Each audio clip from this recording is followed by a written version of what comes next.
We're in the room with the hair gels and everything, so all different noises. We're very yin and yang, which is nice. I'm competing professionally this weekend, but I also teach. I'm also a dietitian. I also do interviews at competitions. You better do the thing where you get down on your knee and you say some beautiful words about me, and then I'll be happy. Like, the most fun was to interview the kids. I'm like, what's your favorite dance? Rumba. Why? Because it's slow,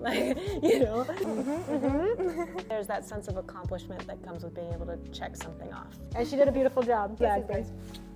We have Ricci today. As Ricci is interviewing people in her slow motion videos recently, we decided to switch roles today. Yes. So I'll be interviewing her and doing some makeup. How are you feeling today? I'm good. I'm excited to dance tonight. Can you introduce yourself to our small community here? Sure. So I'm a professional rhythm competitor. I live in Minneapolis, Minnesota, but my partner lives in Chicago, so we're in the room with the hair gels and everything, so all different noises. I'm competing professionally this weekend, but I also teach. I'm also a dietitian. I also do interviews at competitions. Tell us about how you're making it work with your partner. You have to make a plan and you have to just go.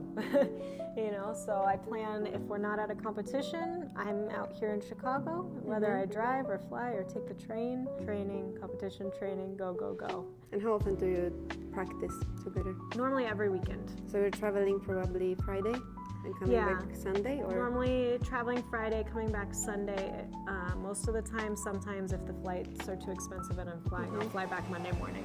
Tell us how you both meet with Artem, how it all started. It's kind of a funny story. He will tell people that I stalked him on social media. I'd seen him at competitions before, and I was in a place where I was looking for a new partner, and I was looking through the heat list for a snowball competition last year.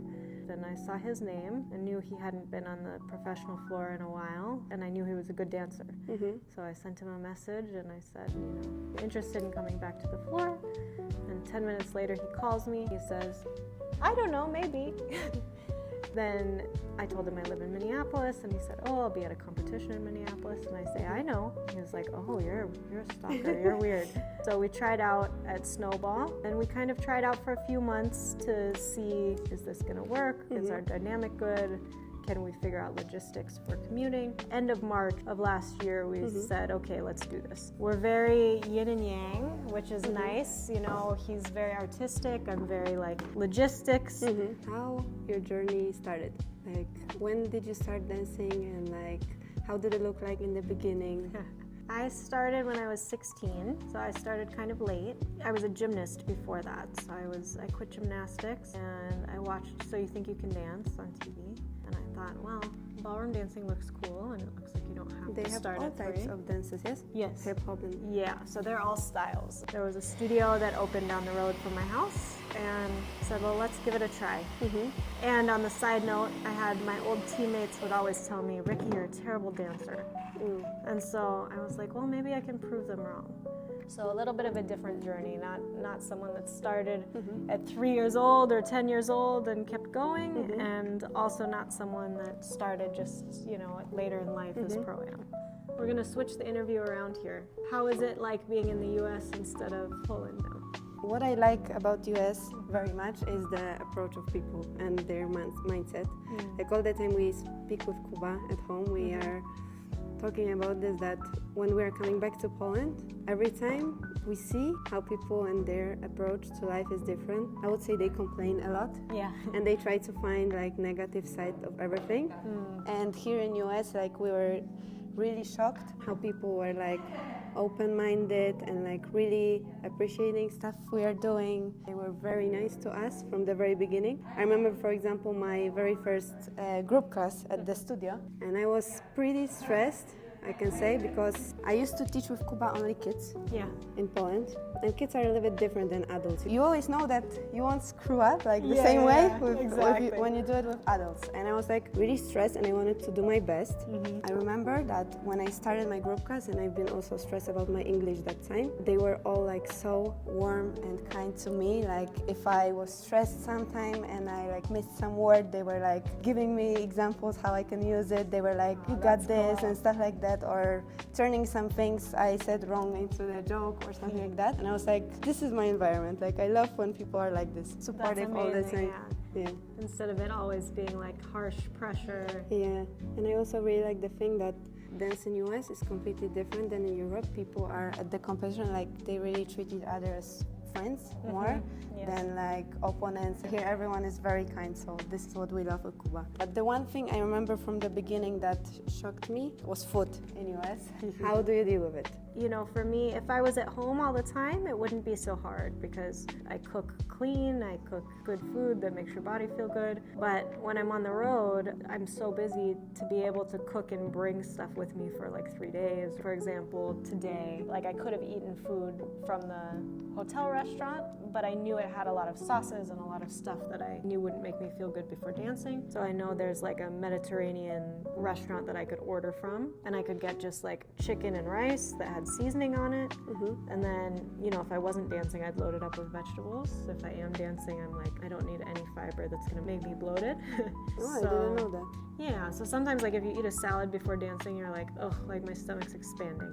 Because your stomach has to work hard to break down like the vegetables, whereas like the protein and the starch are easier for your body to process. Before I dance, I don't include vegetables. Then my stomach feels better, and then I can eat vegetables later after I'm done dancing. Can I ask you, like, how long before you start dancing you eat your last meal? So it kind of varies depending on like what my schedule is to get ready. So today I ate a little bit earlier. So normally if it's a meal, my goal is to eat a meal 3 hours before dancing, or a snack like 2 hours. Have you heard about maybe some type of food that can like reduce the stress in some way before the competition? Like I wouldn't say that there's one food to eat like right before you dance that would reduce stress in the body, but really making sure you're staying hydrated is like the biggest thing. So drinking enough water. For me, normally like throughout the day if I'm competing, I'll drink like just plain water. In the evening I'll put in a packet with electrolytes. That's gonna just help the muscles from cramping up, help the muscles feel like they have the energy to continue to react without like the fatigue that can sometimes come on the floor. I remember back in Europe I had this problem that I always, like 4 to 3 hours before the competition, I've been stopping to drink water. Yeah. Because I was like thinking, okay, if I put this dress on, I don't want to go to the I don't want to take it restroom. off, exactly. Yes. It was super stupid looking back Yeah. at these times, but then I started taking care of it. But sometimes even, for example, when I work at the studio, I need to push myself to remember about drinking water because that's my problem. Yeah. No, and it's hard. I mean, I have the same problem. For me, I'm like, as soon as I put that dress on, I don't want to have to take it off. And, you know, so I'm like, I'll only drink water if I need to. But sometimes I need to just be like, you know what, if I have to take my dress off, I have to take my dress off because it's better for my body to feel good than convenience. There is one thing that bothers me, especially when our lifestyle as teachers, if we end our lessons late in the night, for example at 9 p.m., then like when I'm coming back home, like I try to figure out what to eat to have a good sleep. Yes. Like eat late at the night, you know what I mean? Yeah. So what would you recommend? It's a good question, and I've played with it myself because I've been in the same situation teaching also. Sometimes I've played with a couple different ways of doing it. So sometimes I'll do like lunch, say maybe 2 p.m., and then maybe I'll do like a couple small snacks while I'm teaching. So like eat a protein bar between lessons. And then when I get home, then I don't need as big of a dinner. So instead of going from 2 until 10, and then now I'm starving and I need to eat a big meal and now I feel uncomfortable going to sleep, I'll eat small, and then maybe you do like Greek yogurt and granola and like something like that that feels light going to sleep, but still gives you good nutrition. For example, I have a very strong tendency when I'm super tired to like go and buy some chips or pretzels, anything that has salt in it. Salt, exactly. Yeah. And honestly, sometimes your body might be craving some of the salt too. Like sometimes we actually need a little bit more salt as dancers. So for the average person, you know, those people most of the time don't need the extra salt, but sometimes when you're active, you do need a little extra, so your body's actually asking for it. We can use that as a good excuse, right? Yeah, that's true. Yeah, I have to keep those things where they're not in the house. Yeah. Now, Ricci, changing the topic. Tell us something about your proposal. My proposal. Yeah. So I was in Hawaii a few weeks ago. It feels like it's it's been months because we've been traveling every week since. But yeah, we were on a beautiful hike in Kauai, and I'll probably always tell the story this way because I think it's hilarious. I knew at some point in Hawaii he was probably going to propose to me. But, so we went on this crazy hike that I chose, and when I asked him, yeah, it was incredible. To get there though, it wasn't well marked, so we were like climbing through rivers and over rocks and under trees, you know, like all the way around, like jungle adventure. And he was very stressed the whole time during this hike. And I'm like, what's the problem? We're in this beautiful place, and this beautiful hike, like, relax, it's great. And then eventually we made it to this waterfall, and no one else is there, it's just us. Water's freezing cold, and I'm jumping in, and he's setting up a camera, and I think he's just like, yeah, like he's gonna come in the water with me, it's gonna be fun. And then he starts setting up his mic, right? And I was like, oh. And I was like totally clueless the whole time. I'm like, now I understand why you were stressed. Now I understand like why you were committed to doing this hike that I chose, even though it was crazy. And then it was a beautiful proposal, just the two of us. And yeah, it was very, very special. Nice. It's always, like I would say, super stressful for men. Yeah. Because they are like, they want us to be happy in this moment. Exactly. And like, we are also, also, do it right. since we're little girls, we've been dreaming, like, what's the, like, your dream proposal way, you know? Exactly. I mean? And like when you've been thinking about it, like before you came to the relationship with Shane, like what was your dream proposal scene? It's kind of funny because I would watch other people get proposed to, and for whatever reason, I didn't think my proposal would ever be like a big scene. You know, like I never thought it was going to be something where there's a million people around, and I was just like, it's going to happen, and it's going to be like personal, it's going to be like meaningful, but it doesn't matter what the environment was. So I didn't really have like a thing in my head, but I was like, you better like do the thing where you get down on your knee and you say some beautiful words about me, and then I'll be happy. Like that's kind of what I foresaw as a proposal. More like about two of you. Exactly. Exactly. And then you can surprise everyone by telling them, instead of it just being like, okay, now everyone knows, and now I'm on the phone, and you know, which is great. It's cool when you see everyone who does that. You know, it's exciting for them. The energy's cool. But just being able to have those moments, because we also had no service or anything while we were out there, so like we didn't tell anyone for another like 3 hours because we still had to hike all the way back. So that was kind of cool because I'm someone that my tendency is to go and like share right away. And so it kind of forced me to be in the moment, which is something that I strive for. And when it comes to like social media, and because you're posting a lot, as you said, how are you finding like balance between like your private life and also the time for yourself to relax and the social media? You know, I kind of check with myself on and off, because you know, even though my fiance, right, he manages social media channels, he does videos, he posts all the time, he's not a social media guy. So for him, he's like, I want to spend as little time on social media as possible. Whereas for me, I'm like that person that wakes up and I'm like, oh, what's this person doing, what's going on Instagram? So for me, I check and see, are my other things in my life taken care of? And if those are taken care of, then I can do the other stuff. And like, do you have some type of journal you're checking up with? I do have like a notebook at home where I make my list every week. And I go through like, these are all the things you have to get done, and if it doesn't get done the week before, it just moves to the next week. And then I have kind of my things I know I need to get done week to week, and then I have the things that are more like long term. It's like, I'd love to make a video on this topic, I'm gonna make it part of my list, and when I finally have the right time to do it, then I'll get it done and check it off.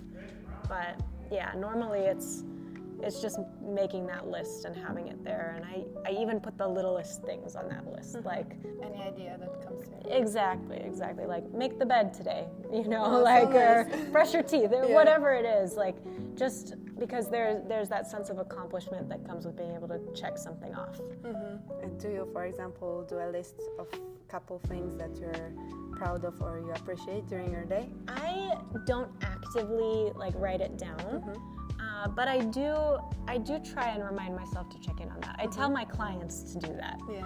And sometimes I have to remind myself to do that myself, because I'll get very strict with myself or hard on myself, where it's like, okay, I need to see more results, or I need to grow my business more, or whatever it is. And sometimes I have to remind myself of those things. So it's not as active of a part of my life, but I definitely use it when I find myself being harsh with myself. Yeah.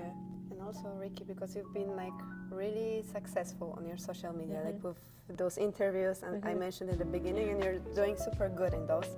Like, how do you find like courage, like to not be afraid of being yourself out there, you know, because it takes courage to start something. You know, it's funny because last weekend, was the first time I'd actually interviewed people. Your first time? Wow. So normally You seemed like you did it like 4 million times right? before. Thank you. Yeah. So I've been interviewed a lot, so for me that's easy. So I was like, oh, it's going to be easy. And in my job as a dietitian, I am asking people questions every day. Yeah. So I'm interviewing, but not like for an audience. Yeah.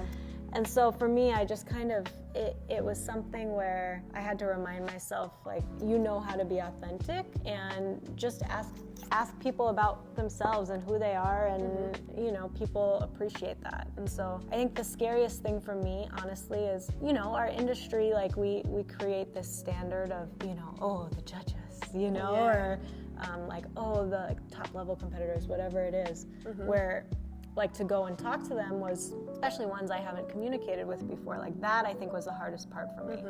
And then from there, honestly, it was just having a conversation, right? Like I made sure that it just felt genuine.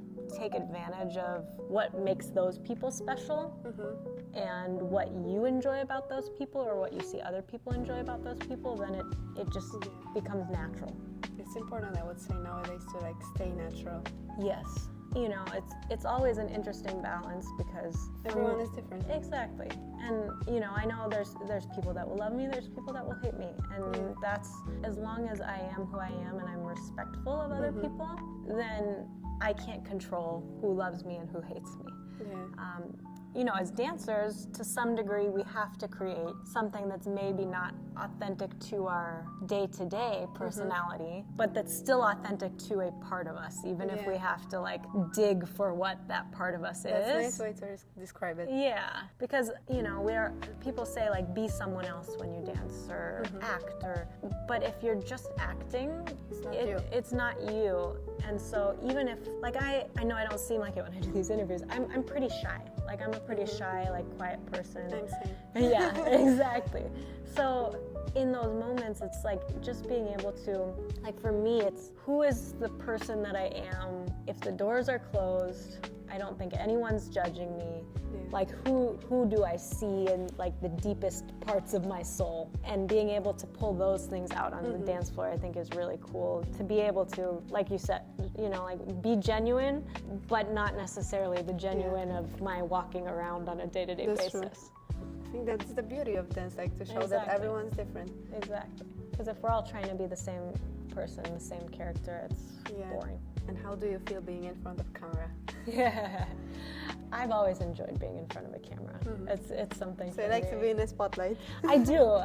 Like, I don't like to necessarily be, like, if it's like a group of people talking, like just having a conversation, I don't like to be the middle of the attention in the conversation. But I like performing. I like to give people something to pay attention to watch, to enjoy. Like, that's something I've always enjoyed. That's how Shane and I met. Yeah? Because he was the video guy at the competitions, and you know, and we didn't start dating until long after this, but I saw the guy with the camera, and I was always finding the camera when I was on the floor, like, oh, what can I do to like bring that energy to the camera? That's so cool. Yeah. And do you have like a breakthrough point in your life when you really found yourself, like who you are and like your confidence in all of it? You know, a few years ago, I made some big changes, and when I moved to Minneapolis, and through that process, I had lost a lot of confidence, and I was in a place of kind of refinding and redefining everything. And so over the course of the past couple years, you know, I feel like I'm finally starting to hit that groove of like, I'm learning who I am, I'm learning to be confident in who I am, and I'm gonna be true to what I know I am for now. You know, you gotta commit to who you are in the moment. And has those interviews you're making right now changed like the way you see yourself or your confidence? I would say so. You know, I impressed myself a little bit. I was like, oh, you know, I can actually do this, and it allowed me to see that I can take what feels right to me and turn it into something, and it's liked and appreciated by people. Which it shouldn't always have to be about what other people think, but it's nice to have that confirmation. I asked this question because like I started recently like trying those vlogs and stuff like that. And I noticed that since I started doing that, like my confidence boosted like twice. I was wondering why. And then I thought like really my own drive is that I want to do those vlogs for my kids as they will be growing up. Like they can watch the parents what they did, because it's like our lives, like everyone's lives here is super exciting.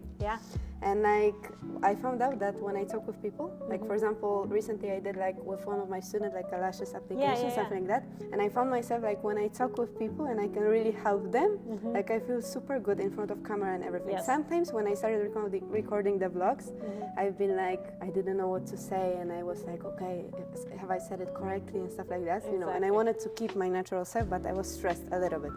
And then when I found like when I'm talking with people, like it's super comfortable for me. I don't know why, because like I don't know why. Of course I know why.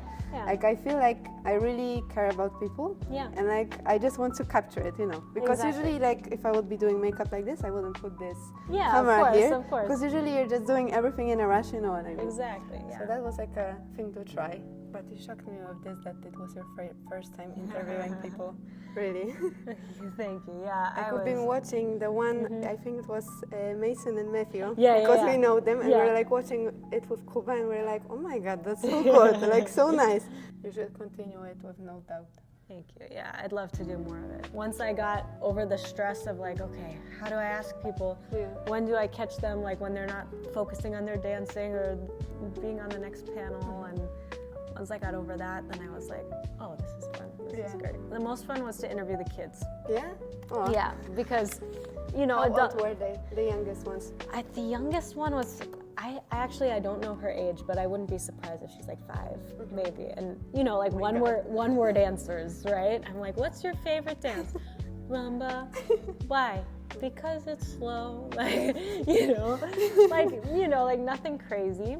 But then you interview like some of like the 9-10-year-olds, and sometimes you're like, how do you even know the word musicality? Like, you know, like they're so professional, and so I think it's cool. You can now be as those kids, like, When I saw you in my schedule today, I was like, wow, I have Ricci today. So as she was interviewing and I was watching you during the week, then I was like, okay, let's do the first interview on her, you know. I love it. I was also talking at home with Kuba, like, I don't know if I'll make it good, like, you know, I just want to ask her some questions, like, because we've never talked before like that. Exactly. Yeah, no, it's nice to be able to interview people and be like, find out the things you want to talk to them about anyway. Thank you for watching. Ricci was an amazing guest. And she did a beautiful job. We'll fix the hair later. Ricci's back. There we go. There we go. Okay, exactly. Bye-bye.